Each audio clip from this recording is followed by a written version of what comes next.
Hi everyone, it's QuickyBaby and welcome back to World of Tanks, and today we have the pleasure of watching Olo playing in their Type 5 Heavy. You know, the big Japanese XP pinata that usually feeds the enemy team all of the good games. Well, today you might be surprised this vehicle is actually capable of having a good game, at least occasionally.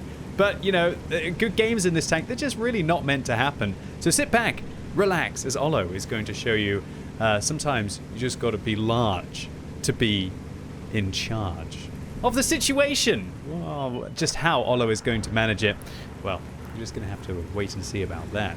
So firstly, how can you be large and in charge in World of Tanks? Well, how about being in nice matchmaking? That always helps, right? Olo has managed to get themselves against tier 8 vehicles, and when you've got a big, thick meatball of a tank like the Type 5 Heavy, then of course you're going to do better against tier 8 and tier 9 tanks than you are going to do against tier 10s or even just tier 9s with good pen firing those wonderful premium rounds. The armor on this tank is staggering. It's 270 at the front of the hull and 280 on the front of the turret. So that means that if they fire regular rounds, unless they get a high pen roll and they hit actually the weak points, would you believe this tank actually has weak points since Wargaming nerfed it many years ago, that they're just not really going to contest the front of this tank's armor. Now, the biggest thing that Type 5 Heavy drivers have to make is which gun they choose to use on this vehicle, because there are two guns available on the Type 5 Heavy, the same guns that were available on the previous vehicle. It's a 139.7mm, to all intents and purposes, a 140mm at that kind of a regard. Although sometimes even 0.1mm can make a big difference. Like, for example, a 60 TP has 152, I think, 0.8mm or something.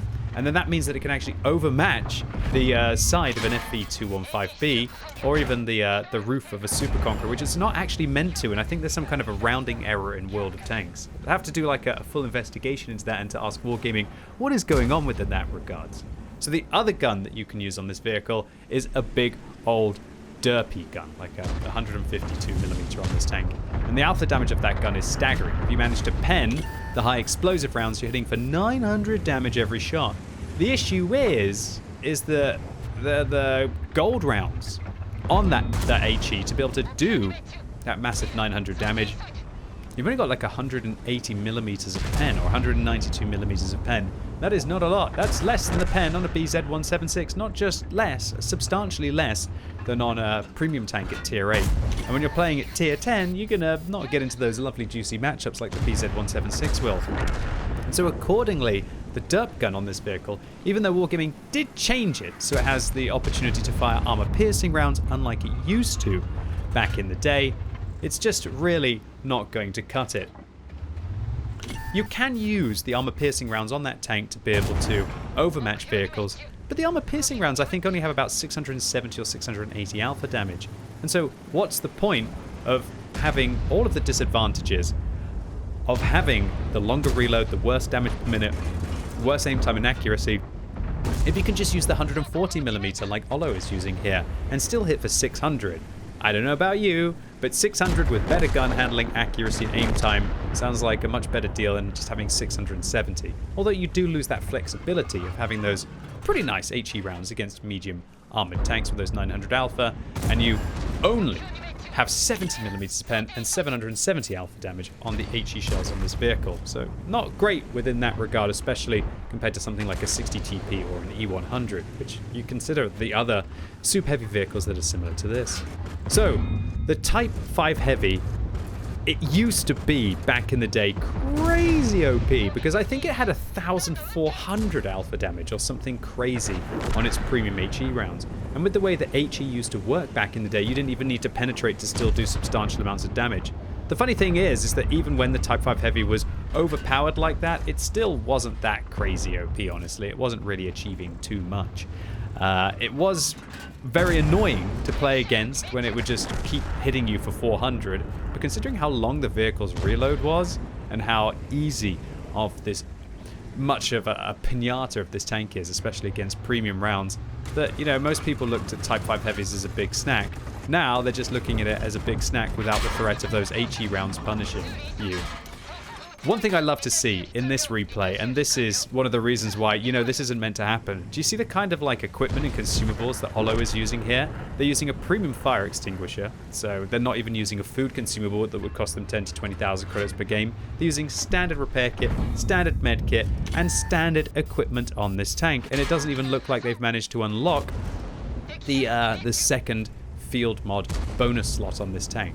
So this is not the tank that's meant to be able to rock and roll in these situations. And Olo is already up to 6,000 damage, managing to just hold the enemy's advance back and giving it to the flavor of the month tank, the 60 TP, who seems to have bounced a Fort Knox amount of gold off their vehicle. And let me clarify, you should fire gold at the Type 5 Heavy. Any vehicle like this, the Mouse or the E100, you're just doing yourself a massive disservice by just not firing gold at this tank, because it will give you the highest chance of being able to go through the front.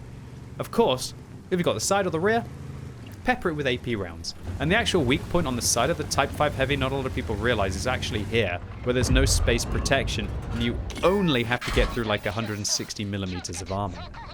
The Type 5 Heavy is such a good tank for doing HT-15. I wonder if Olo is trying to do that. No, they're trying to do the Good Samaritan, where they have to block, they have to get a high caliber medal. Well, I think they're already up to a high caliber medal with this 6,000 damage result. So hopefully they can go on and get the other one in the 2 of the remaining 6 or 7 games they've got. I wouldn't really try and do high caliber in a Type 5 Heavy personally. It's more of a bouncing mission I would try and do in this tank. I just love this game by Olo. They're just doing decent work. Putting the Type 5 Heavy in an alleyway, angling the armor in a preposterous manner, which is 45 degrees, and just showing you that it doesn't matter if your enemies are spamming gold at you. As long as they don't have kind of like 340 gold pen, or God forbid that they're a tier 10 tank destroyer with 375, this meatball, it just absolutely claps. And this round, oh look at this, the TVP's got the back of the Type 5 Heavy, but it looks like they're trying to track them in this scenario, and they can't pen even the upper hull from this angle. How bizarre. Now if those rounds had been heat, they would have gone through the well-angled but relatively thin upper hull armor of this vehicle, but luckily they were of the regular variety. Olo slams around into the Borsig, and even though they're up to nearly 9,000 damage with over 9,000 damage blocked in this game, Olo's team is neck and neck, dead even pretty much on hit points and the amount of tanks left in this game. So Olo is pretty much single-handedly putting their team with a chance to be able to win this battle. They're going to pound around the corner, grind out the Type 61. The Type 61's looking behind them. That's a bit of a mistake. Remember, you've got a right mouse button for a reason, Type 61, and looking behind you isn't going to help in this situation, because Olo is merciless, and this Japanese samurai doesn't show any remorse with finishing off their lower tier Japanese brethren playing the Type 61. Okay, Olo, how can you keep your team in this game, buddy? Over 9,500 damage dealt. This is meant to be an XP pinata, not something that feasts on the enemy team. However, we shouldn't get excited yet, as there is still a 1-2-1 on the enemy team. And remember what I said about 340 heat pen? Well, that 1-2-1 is definitely backing them. However, it doesn't matter how good their heat pen is if they're giving free shots to Olo there into the side. But there we go. The heat round entering the tank from the front. That 340 heat makes the Type 5 Heavy look like a chump, not a champ. We can also see the ammo rack being damaged. That is a precarious situation to be in a Type 5 Heavy, because it doesn't matter if you've still got 1,850 hit points. The next shell that enters the vehicle might make this one of the biggest pops you can have in World of Tanks. Olo, even with in the face of adversity here, still communicating well with their team, and it looks like they're using Eagle Eye as well, as they get a little bit of information that the Skoda T56 has got a damaged ammo rack as well. So now, with the TVP slamming shells into the Borsig, Olo's team are up by a tank for the first time in this game, and up by 1,000 hit points as well, although, yeah, I guess with the artillery being vanquished by the 1-2-1, still pretty close. Okay, Olo repairs the ammo rack, gets their tank back into the game, hunting down the Skoda T56, and even with gold, the Skoda T56 isn't going to have much chance against Olo. Olo, I probably think that you don't have all the field mods on this tank because you haven't assigned the turbo I guess the mobility for the turbo slot. But when you choose the final field mod on this tank, and this is for all Type 5 heavy drivers out there, ladies and gentlemen, boys and girls, make sure you take the module durability increase. Do not be tempted to reduce your module durability on the Type 5 heavy, otherwise you literally will become even more of an XP pinata, as the ammo rack durability on this vehicle is not great, but with its immense amount of hit points, it lasts and it tanks a lot of shots, but it has a giant ammo rack as well with all of the shells that this vehicle carries. It can carry 36,000 potential damage, 60 shells. Olo has fired pretty much half of them in this battle to be able to deal over 11,000 damage. Oh my lord, Olo, you've done more damage than I've ever done in World of Tanks now, and it was in a Type 5 heavy? This isn't meant to happen in World of Tanks. What is this? Olo just doing everything that they needed to do. Keep the thick part of their tank towards their opponents. If they get caught out, still angle the vehicle. Keep the gun singing. Punish, punish, punish. Put the pressure up with that thick Japanese hull. And just have an insurmountable amount of hit points for a matchup like this for their opponents to try and overcome. Alright, so it looks like Olo has tried to invite the M6Y to a platoon here. But unfortunately, the M6Y is dead. And Olo, that's not who you should have invited. You should have invited the TVP if you want a Brothers in Arms medal. Because remember, to get a Brothers in Arms medal, everyone has to be alive in the platoon. However, maybe Olo's trying to invite the TVP as well. Because if they can get 12 kills between them in a platoon, that will actually be a crucial contribution medal. But maybe I'm talking about the glory of the battle before we've even managed to get there, as Olo just takes 2 shots in a row from the 121, and suddenly the high damage per minute, high penetration Chinese medium tank is playing very well at the end of the game in these bushes. However, one bounce, there we go. Is the 121 going to lurch forward to try and go after the Type 5 heavy? Olo puts a round into the side, and their TVP friend is going to sneak up behind and put in the final blow. Olo, what a game. Nearly 12,000 damage dealt.